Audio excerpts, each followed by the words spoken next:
At the beginning of the story, we see a young couple, Matt and Nadia, who had just moved into their new house. This house was located in an isolated area, where there were no other houses or population nearby. Tired of the city's noise and chaos, Matt and Nadia wanted a quiet home like this, and this beautiful house had come to Matt at a very low price. When the two entered the house, it was in terrible condition, as if it had been abandoned for years. So they both started cleaning the house, and Matt began throwing out all the useless things through the window. While cleaning the kitchen, Nadia saw a dead bird, which she took outside to bury. But just then, Matt called out to her from the upstairs window, and Nadia looked up at him. When she turned back to look at the bird, it had disappeared. Seeing this, Nadia felt strange and wondered where the bird had suddenly gone. Meanwhile, Matt noticed something odd on the wall. To see what it was, he tore off the wallpaper, and behind it, he found a large door that needed a key to open. Matt began searching for the key and found it in the pile of junk he had thrown outside earlier. He inserted the key into the lock and opened the door. Nadia also arrived there. They both saw that inside was a dark, pitch-black room, and as soon as they stepped into it, the lights outside began to flicker. Feeling something was wrong, Matt said they should call an electrician to fix the problem. Saying this, he left, and Nadia stayed near the room alone. She wondered whether she should go inside or not, but then felt an eerie fear and decided to follow Matt instead. That night passed, and the next day, Nadia called an electrician. After a while, an electrician came to fix the flickering light problem. While checking the lights, he went down to the basement, and what he saw there shocked him. The entire basement was filled with electrical wires. There wasn't a single corner without wires. The wires looked old-fashioned, and the electrician said he had never seen anything like this before. Somehow, he managed to fix the lights and was about to leave when he asked Matt, "Why did you even buy this house? The previous owner was murdered here, and since that day, no one has been willing to live in it." Hearing this, Matt became very nervous and began researching the house. During his research, he found an old news article about the Thompson family, a couple who had lived in this very house. The article said that the couple had been killed by their own son, whose name was John. During the investigation, John told the police that it was the house that made him commit the murder. Matt thought this sounded like a fake story and continued researching for hours until he got tired. Then, secretly from his wife, he went into that dark room and started drinking alcohol. There were already 2 sips left in the bottle, which he finished, and he thought to himself, "I wish I had another bottle." Suddenly, the lights started flickering, and for a few seconds, the power went out. When the lights came back on, a bottle of alcohol was lying right in front of him. Seeing this, his eyes widened in shock. When he touched the bottle to check, he realized it was real. This meant the room could fulfill any wish. The next morning, Nadia woke up and noticed that Matt wasn't there. So she went looking for him and found him in that room. When she entered, she saw that the entire room was filled with expensive paintings and new things, and Matt looked extremely happy. Matt told Nadia that this room had the power to grant any wish. He said, "Whatever you want, just wish for it from your heart, and it'll appear right in front of you." Hearing this, Nadia laughed, thinking Matt was joking. But Matt insisted, "Just try it once." Nadia said, "Okay, fine. I need a job right now, so I'll wish for that." Then Matt explained, "This room can't give you a job, it can only give you things." So Nadia closed her eyes and wished for $1,000, and in the blink of an eye, $1,000 appeared in front of them. Still not completely convinced, she wished for $1 million, and just like before, $1 million appeared instantly. Now Nadia also believed that this wasn't an ordinary room, it was a room that could fulfill any desire. And after that, the couple started wishing for one expensive thing after another, and each one appeared right before them. They gathered expensive wines, designer clothes, diamonds, gold, food, and piles of money. Overnight, they became millionaires, and their lives were filled with happiness. One night, Nadia asked Matt, "How is this room granting all our wishes?"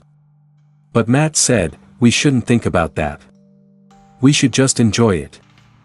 For the next several days, they lived their lives like billionaires. Whenever they made a wish, the lights flickered, and everything they desired appeared in the basement room instantly. They danced, threw parties, and enjoyed themselves completely, but their glamorous life was only temporary. Their bad days were about to begin. The room could give them anything, except one thing they both truly desired, something the room could give, but they weren't ready to ask for. That thing was a child. One day, Matt gifted Nadia a baby cradle, hinting that they should try for a baby.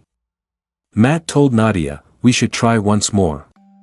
But Nadia refused because she had already had 2 miscarriages before. Feeling helpless, she became upset and, after thinking for a long time, went to the room and wished for a baby. The wish was granted, and she got a baby. When Matt came and saw Nadia holding a baby, he got angry and scolded her, saying she shouldn't have taken a child without his permission. They argued for a long time. Nadia said she chose this shortcut so she wouldn't have to suffer another miscarriage or labor pain. She said, "We'll be so happy with this baby." But Matt wasn't ready to accept the child. He told her to go back to the room and wish for the baby to disappear. Nadia unwillingly went to the room and tried to make the baby vanish, but she couldn't. So she handed the baby to Matt. Holding the baby, Matt became emotional too, and he couldn't wish the baby away either. He gave the child back to Nadia, and they both decided to raise it. That's how they became parents. Nadia was very happy with the baby, but Matt didn't feel any attachment to it. He wanted to know more about the room. So he started researching again and discovered that the boy who had killed his parents, the original owners of the house, was still alive and living in a mental hospital. After learning this, Matt took some cash from the pile of money they had wished for and kept it in his pocket. Then he went to meet John at the hospital. When he arrived, a nurse asked Matt, "Are you a reporter?" Because no family member has visited John in the last 45 years. Hearing this, Matt lied and said, "Yes, I'm a reporter." A little while later, John came in. He was now old. Sitting at the table behind him, John looked at Matt and said, "I've been waiting for you." Hearing this, Matt felt uneasy and directly asked him, "What do you know about the room, and why did you kill your parents?" John replied, "I didn't kill my parents, the room made me do it." Then he smiled and said, "I know you're having fun right now, eating, drinking, wearing expensive clothes, and enjoying yourself. But soon, you'll have to pay the price for it." John warned Matt, "Leave that house as soon as you can." Matt thought John was mentally unstable, so he left him there and started driving home. On his way, he stopped at a gas station to refuel his car. After filling up, he reached into his pocket to pay, but instead of cash, there was only ash. Shocked, he quickly pulled out money from his other pocket to pay the attendant and drove straight home. That he sat there thinking, he had clearly put plenty of money in his pocket before leaving, so where did it go?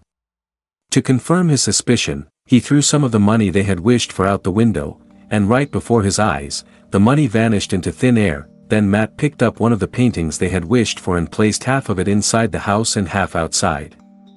Within seconds, the part outside turned to ash, while the part inside stayed the same. Realizing this, Matt understood that anything created by wishing in that room could not be taken outside the house, or it would instantly turn to dust. Matt then started breaking down the room's walls, trying to find out what was hidden inside. But there was nothing except tangled wires, everywhere, just wires upon wires. Hearing the noise from breaking the walls, Nadia came running with the baby in her arms. She began walking outside, but Matt stopped her, saying, "It's not safe to take the baby outside." He couldn't tell her the real reason, but he already knew that anything created by the room would vanish if taken out. Despite Matt's warning, Nadia took the baby outside. As soon as she stepped out, the baby started crying loudly, and its skin began changing color. Seeing this, Nadia screamed. Hearing her, Matt rushed over, grabbed both of them, and brought them back inside. Now, the baby was no longer a baby. In just a few seconds, he had grown into an 8-year-old boy. Matt told Nadia the truth, "This room can grant all our wishes, but we can't take anything it gives us outside, or it will age and turn to ash." Hearing this, Nadia was heartbroken. They both decided to keep the boy inside the house forever, never letting him go out, or he would die. Days passed. Nadia taught the boy everything inside the house. She treated him like her own son and named him Shane. But Shane was very different from other children. He didn't listen to anyone, and nothing seemed to affect him. His behavior wasn't like a normal kid's. During meals, he would eat ice. Despite all his strange habits, Nadia loved Shane deeply. She explained to him that he couldn't go outside because dangerous people out there would hurt him. Hearing this, Shane became sad and spent his time looking out the window or through the door, watching the outside world. Whenever Nadia left or entered the house, she locked the door so Shane couldn't get out. One day, while Shane was playing with a snow globe, Matt came in. Since Matt never really liked Shane, he scolded him, saying, "You shouldn't be playing here." Out of fear, Shane dropped the snow globe, and it shattered. Matt's harsh behavior hurt Shane deeply. That night, Shane quietly went near Matt and Nadia's room and listened to their conversation. They were talking about the room. Hearing this, Shane began to suspect that there was something in that room they were hiding from him, that he wondered why they wouldn't let him go outside and why they told him to stay away from the room. So, Shane picked up a flashlight and began exploring the house. Eventually, he reached the basement, where the tangled wires were, and after walking through them, he finally reached the room. That's when he discovered the whole secret. All night, the house lights kept flickering, but Matt and Nadia, being asleep, didn't notice. The next morning, when Matt woke up, he found a brand new snow globe lying next to him, and a few feet away, he saw the broken one.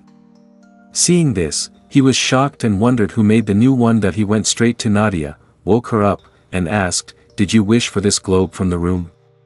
Nadia replied, "No, I didn't." Just then, the lights flickered again, and they both realized it was Shane. Both of them ran quickly toward the room, and when they got there, they were shocked. Since Shane wasn't allowed to go outside, he had wished for a huge outdoor area for himself, one with an open sky and a large forest. Shane was happily playing there. Nadia felt happy seeing the world her son had created and started playing with him. But Matt wasn't pleased at all because he feared Shane might someday wish for something dangerous, like a gun, that could put their lives at risk. So he grabbed Shane by the hand and brought him back into the house. Now Matt kept the room's key with him and told Shane never to go there again. But Nadia stopped Matt, saying, "We already don't let Shane go outside. Now that he's made his own outdoor space, we shouldn't stop him from going there. He's safe there." But Matt didn't listen. "Shane's still a kid," he said. "I'm afraid he might accidentally wish for something that could put us in danger." Just then, the phone rang.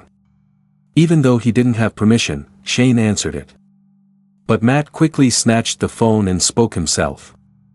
On the other end was John, who, after hearing Shane's voice, immediately understood that Matt had wished for a child from the room. Matt didn't hide anything and said, "We want to know how to get rid of this child." Meanwhile, in the kitchen, Nadia secretly picked up the second phone and listened to their entire conversation. John told Matt his truth, that he, too, had been created by a wish from the room. He said, "I killed my parents because I also wanted to see the outside world. But when I stepped outside, I started aging rapidly. When I asked the room why, it told me, if you want to leave the house, you must kill the one who wished you into existence. So I killed the woman who wished for me, and her husband too. That's why I'm in prison now." He continued, "My story and Shane's story are the same. If you want to save Shane and let him see the outside world, someone has to die, the one who wished for him. If it was you, then you'll have to sacrifice yourself. But if your wife wished for him, then you'll have to kill her." Nadia heard everything from the other line. Hearing this broke her completely. She got in the car and drove away, leaving the house, which made Matt very worried. Nadia thought about killing herself to give Shane a life, but she couldn't do it. Meanwhile, Matt sat at the table having dinner with Shane. Shane asked, "Where's my mom?" and began asking many questions, annoying Matt so much that he finally shouted the truth, "You're not our real son, and you don't have any parents." In anger, he threw Shane out of the room. Terrified, Shane ran upstairs to his bedroom. After a while, Matt regretted his behavior. He went to Shane's room, apologized to him, and they spent the night sleeping together. When Nadia returned home and saw them sleeping peacefully together, she felt relieved and happy that a while later, Matt woke up and saw that Nadia was back. He said, "I was so worried about you. I'm sorry, I yelled at Shane, and I fought with you too." As they talked, the two came closer to each other.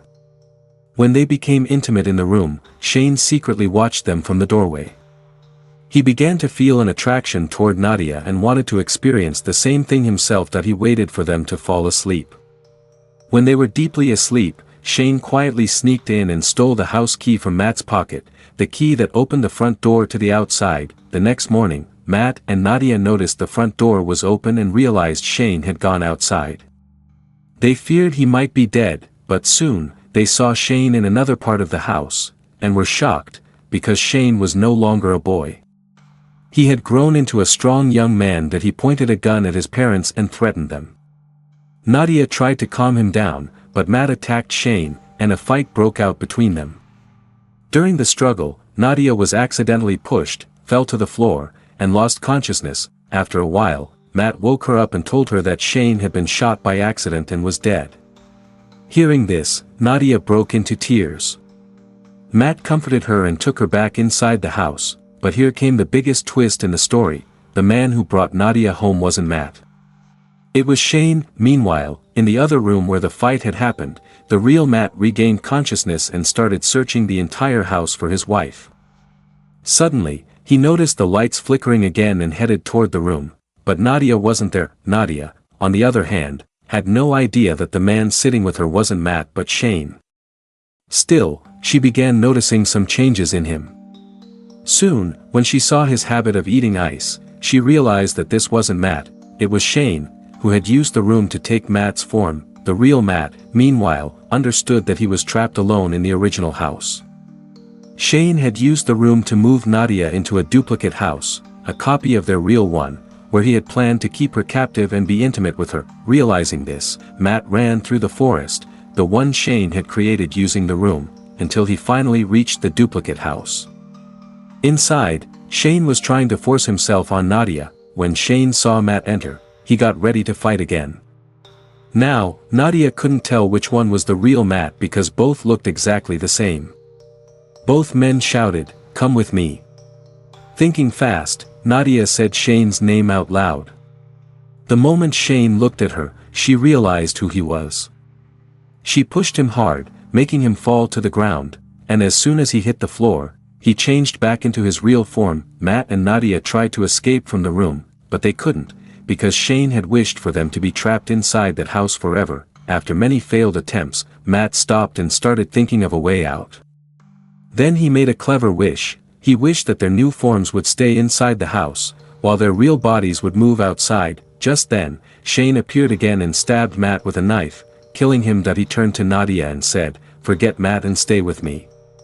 But as he spoke, he suddenly realized that the Matt and Nadia in front of him were actually clones, the fake ones. The real Matt and Nadia had already escaped and were running through the forest.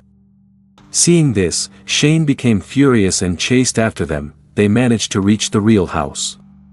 When Shane entered the real house, he attacked Matt again. But Matt cleverly grabbed Shane tightly and dragged him outside with him. Realizing his life was in danger, Shane tried to run back toward the door, but before he could get inside, Nadia slammed the door shut. From outside, Shane cried, "Please, Mom, open the door for me." But Nadia, now understanding everything, tearfully watched as Shane began to age rapidly. His body started to decay, and finally, he turned to ashes. Nadia walked over, picked up the ashes in her hands, and cried, because she had truly considered him her son. Then Matt came to her, and the two of them hugged each other tightly. The scene shifted to a few months later. Matt and Nadia were now living peacefully in a small house, finally settled. But one day, Nadia nervously took a pregnancy test, and it came out positive. That meant they were finally going to have a real baby of their own, and with that, the story ended.